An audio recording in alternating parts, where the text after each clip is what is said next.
तस्वीरों में दिख रहे इन शातिर बदमाशों ने सोचा था कि अंधाधुंध गोलियां बरसाकर वो यूं ही सुरक्षित निकल जाएंगे, लेकिन वो भूल गए कि सीसीटीवी की तीसरी आंख उन्हें देख रही थी। वीरवार कैथल के जाखोली अड्डे पर I-20 कार में पैसे लेने आए युवकों पर हुए जानलेवा हमले ने पूरे इलाके को हिलाकर रख दिया था।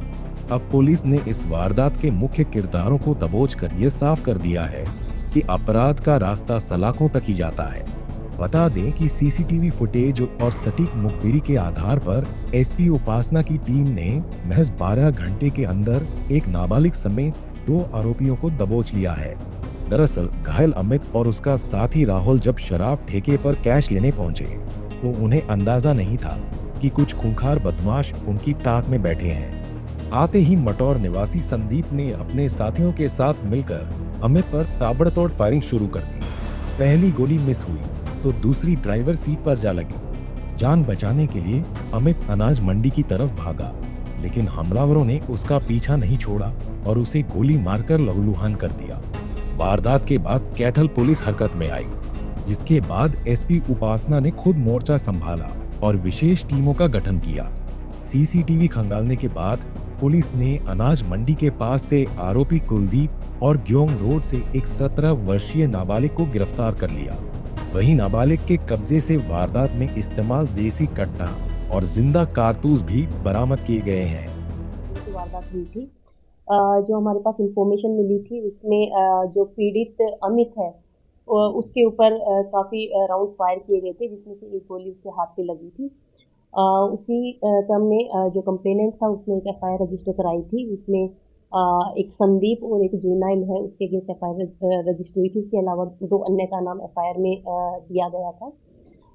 इसमें त्वरित कार्रवाई करते हुए हमारी सीआईए की टीम है, हमारे एसडीओ की जो टीम है, उसके अलावा हमारी एबीटी की टीम और थाने की टीम, सारी हमारी टीम कंटिन्यूस रात में लगी रही और 12 घंटे के अंदर में हमने 2 जो अक्यूज्ड हैं उनको गिरफ्तार कर लिया है।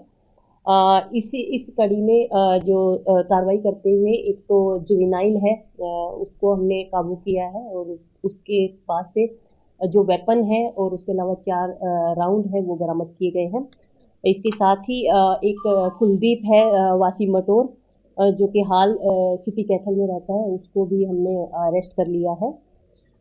इसमें जो पूछताछ में अभी तक जो निकल के आया है उसमें इनकी आपस में पुरानी रंजिश चली आ रही थी। जो कंप्लेनेंट है अमित, इसके ऊपर काफ़ी सारे मुकदमे पहले से भी रजिस्टर है, 302 हत्या वगैरह और उसके अलावा लड़ाई झगड़े के इसके ऊपर काफ़ी मुकदमे रजिस्टर है। जो इसमें जो गोली चलाने वाले में एक संदीप और था, तो संदीप का जो भाई मनदीप था, कंप्लेनेंट ने 2014 में मनदीप का मर्डर किया था। इसी रंजिश को लेके इन्होंने इस वारदात को अंजाम दिया है। तो हमारी तरफ से हमारी टीमें लगी हुई है। इसमें संदीप को अरेस्ट करने के लिए हमारी टीम लगातार दबिश दे रही है और हमें उम्मीद है जल्दी इसको अरेस्ट कर लिया जाएगा। जो कुलदीप आरोपी है उसको कोर्ट में पेश किया जाएगा और उसके रिमांड के लिए भी कोशिश की जाएगी। मैम सीसीटीवी में कई लोगों के पास वेपन दिखाई दे रहे हैं, वेपन कितने बरामद? इसमें जो सीसीटीवी फुटेज हमने सीसीटीवी फुटेज कैप्चर कर जो लिया गया है उसको हमने एविडेंस का पार्ट बनाया है। उसमें हमारे पास 2 वेपन दिखाई दे रहे हैं जिसमें जो काफ़ी गोलियां चला रहे हैं, तो इनमें से एक वेपन को अभी तक हम रिकवर कर चुके हैं। जो एक वेपन अभी तक रिकवर हुआ है वो अवैध वेपन है। वहीं एसपी उपासना ने बताया कि पुलिस पूछताछ में जो खुलासा हुआ उसने सबको चौंका दिया। यह पूरी वारदात 2014 में हुई एक मर्डर का बदला लेने के लिए अंजाम दी गई थी। मुख्य आरोपी संदीप के भाई मनदीप की हत्या का आरोप अमित और राहुल पर था। हालांकि अमित 2015 में बरी हो गया था, लेकिन संदीप के दिल में बदले की आग ठंडी नहीं हुई थी।